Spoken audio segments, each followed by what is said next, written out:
ওটা উগ্রবাদী না? ওটার স্লোগানে তো হলো মুসলমান থেকে জমিনকে খালি করো। এক একটা মুসলিম ধর আর জবাই কর, এটা স্লোগান ছিল কি ছিল না তাদের? ওদের স্লোগান তো এটা, মুসলিম থেকে আল্লাহর জমিনকে খালি করো। আল্লাহর কাছে হক ধর্ম একমাত্র ইসলাম। তো তুমি তো মুসলিম হওয়া দরকার, মুসলিম হচ্ছ না। তারপরও আল্লাহ তাআলা বলছেন মুসলিম না হোক, তারে যদি মুসলিম নাও হলো তাও তাকে জিন্দা থাকতে দাও, নিরাপত্তার সাথে সে তার ধর্মের উপরে চলো। কিন্তু তুমি এটার শুকরিয়া আদায় করলে কি? এটা শুকরিয়া আদায় করেছে মুসলমানদেরকে ধরে ধরে মারো।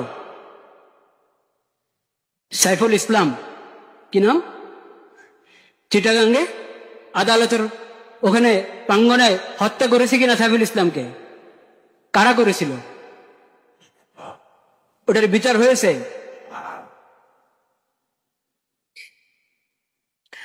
নিরাপত্তা এমনি এসে যাবে। মুসলিম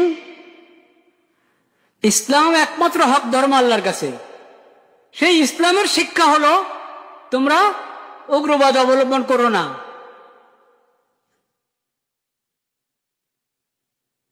আর যেটার কোনো গোড়া নাই, যে ধর্মের কি নাই, গোড়া নাই।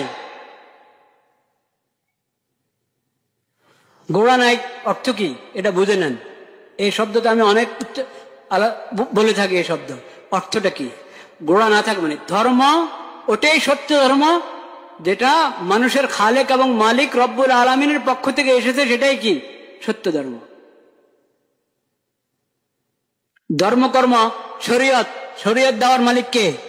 আল্লাহ, যিনি রব্বুল আলামিন হবেন, যিনি খালেক, যিনি মালিক, যার হাতে হায়াত, যার হাতে মওত, তিনিই তো ধর্ম দিবেন, তিনিই তো শরীয়ত দিবেন।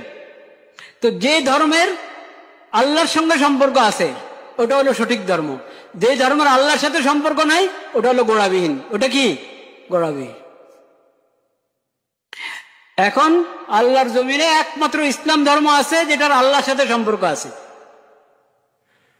ওহীর মাধ্যমে যেটা পাওয়া গেছে কোরআন।